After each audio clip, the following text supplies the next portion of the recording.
Mga igsoon ko ni Kristo, maayong buntag kanatong tanan. Ilabi na sa mga nagtanaw diya sa ilang mga panimalay, na silang mga kwarto, no, tanaw silang cellphone diya, maayong buntag. No, shout out din sa akong mamagpapa, nga tanaw karon. Tanaw mo, paminaw mo.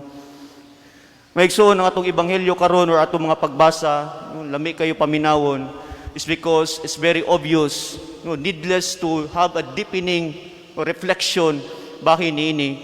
No, klaro kayo nga ang mga Pariseo o mga magtutudlo sa balaod gibuyag ang mga tinun-an sa atong Ginoong Hesukristo.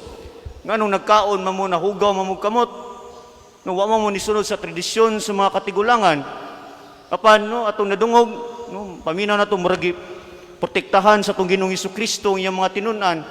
Apan ang kamatuoran maigsuon dili kini no pagdapig, pagprotekta sa atong Ginoong Hesukristo diya sa iyang mga tinun-an.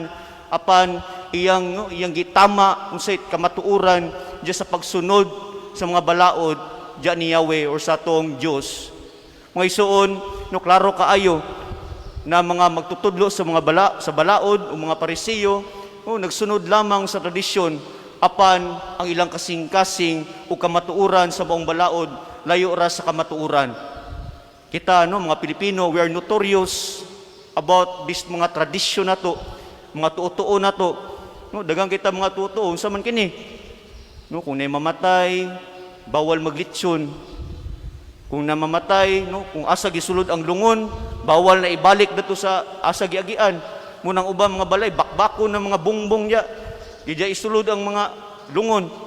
Unsa pa na mga tuo-tuo, no, kung matug minteryo, kung nay panghatag na pagkaon, bawal daw iuli dato silang balay. Kay musunod daw ang kalag. Apa nakamaturan yana, no. No, di nila gusto sa tagbalay ba, no, di nila gusto nga madala ang mga pagkaon kay usa may pakaon sa uban. Sa pay mga tutuo na to dira. Kanang saman. Zero na kapadir. Sa dagantag tutuo, or sample, no, kung natay bagong sakyanan, no, dapat padug-an nato. Ang uban mamili pagpato. Kay pato daw gahi daw patyon.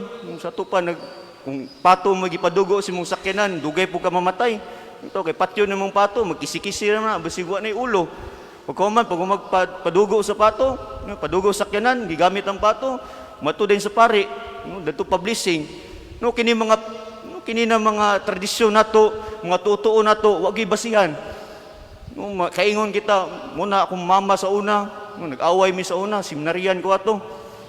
Nato akong angkol, namatay akong angkol ba, kini totoo nga mukuan ka sa lungon, kana musuong ka ba, nambot ka experience mo ana, na experience mo ana o nyas mama, suong na, suong, umusuong man ko, so may kalabutan, so may koneksyon na sa lagi, mo man ingon sa kuan, mga katigulangan, mo to nag-awa ko di ko seminaryan na magpari ta, bago man tuto taging ana, mo to nagbikil mi ni mama, suko kay sis ko mo to, mga butang nga wag ibasihan. Napan mo to pag away na mo nagkabikil ni mama, mo to ako gipasabot siya nga isip mga Katoliko, Kristiyano, no, diya sa tong kinabuhi atong sundon mo ang balaod sa Dios. Dili kini mga tuo nato, tradisyon nato mga Pilipino nga wag ibasihan. Bingon kita mo gitudlo sa mga katigulangan karon pangutan-on ta mo, no, mga isuon. Asa man to mga katigulangan karon? Ha? Matay, muna musunod mo, mamatay pud mo. No, ang punto diya, no, una mga tradisyon, unsa man pagtan-aw kini mga tradisyon na makaingon kita kinahanglan nato sundon. And also we Christian Catholics, we are notorious also regarding our tradition. Musulod og simbahan dapat formal kaayo. No, tama o mali? Tama. Musulod og simbahan because matubang man ta sa Ginoo. Una, musulod kag simbahan, mag-short ra ka, magsando-sando ra ka. Uba, pirti pang abriya sila mga dughan. Unang pari, magsigang mata. Una, tabunan ninyo na. Napay mga skirt ninyo na, grabe ka mugbo. Magbika-bika po yung tubangan. Tinuod lang, klaro ba kayo mo diri sa tubangan. Muna ako, mupiyong na lang ko. Muna, dyan sa itong ebanghelyo karon yan, atong Ginoong Kristo, ang musulod, no, di mo'y makapahugaw sa tao. Apan pader, ikaw pader, kita man ka diya, nisulod ng mga paa diya, di na mahugaw si muha. Mugay mo piyong ko para di ka sulod. Mana siyusuon, no? Diya sa itong ebanghelyo karon, no, klaro kaayo, nga diya sa itong kinabuhi, kinahanglan na ito, ampingan na itong makasingkasi, hunahuna, atong pagkatao, is because, unsay mo gawas, muna mo reflect diya sa itong kinabuhi. Yes, there are external factors around us, mga butang dinis sa kalibutan, nga mo'y makapadaot sa itong kinabuhi, o pagsunod sa mga pagtulunan sa itong Ginoong Jesucristo, o diya sa itong Diyos.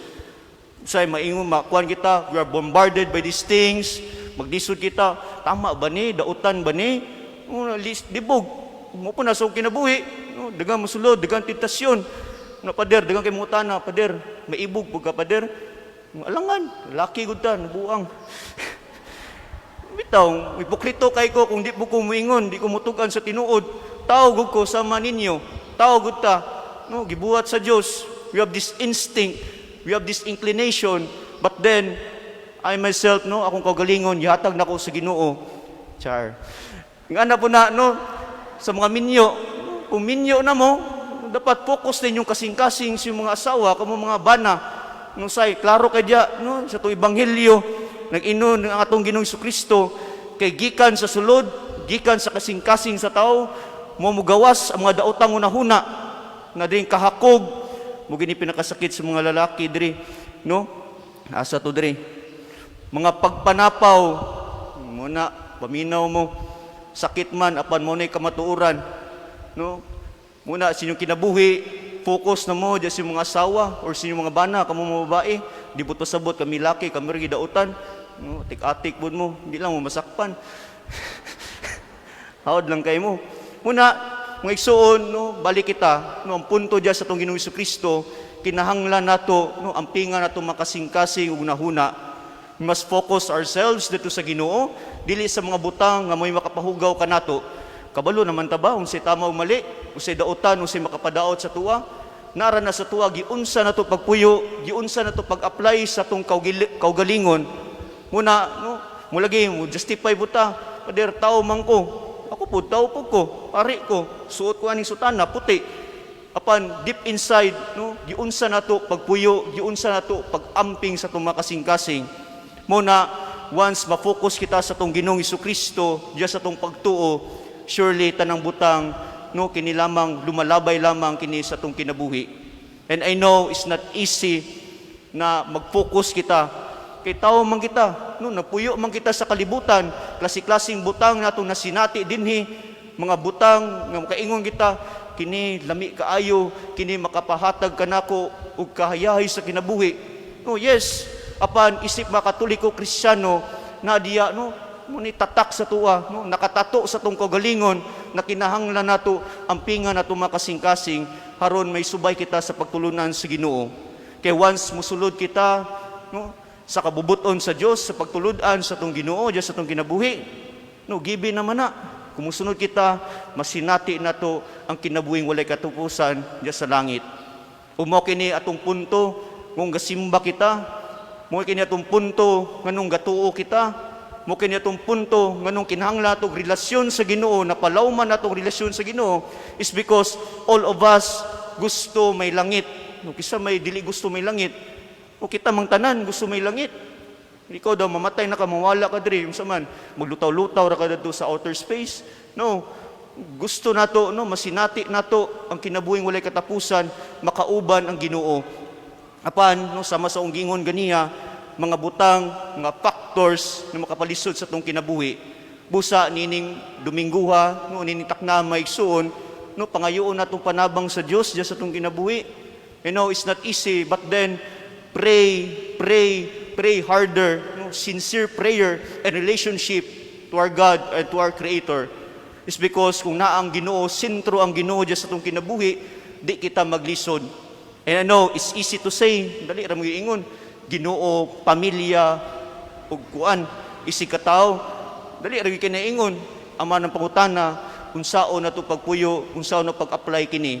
Mo na gani niingon ko sa inyo, no, maningkamot kita diya sa itong kinabuhi, no, balag hinay, basta kanunay, sa inchik pa, bahalag negosyo sila, balag ginagmay o kuan, kining kanang kita, basta perminti, basta kanunay. Ug diya sa tong kinabuhi usab isip mga Kristiyano, no, i-apply po nato kini. Di maningon na dautan ka, nakabinutan, putlo na yun ni diretso, no, lisod kay na, no, sama po na sa sigarilyo. Yan ang kusuman ni garilyo diya, no.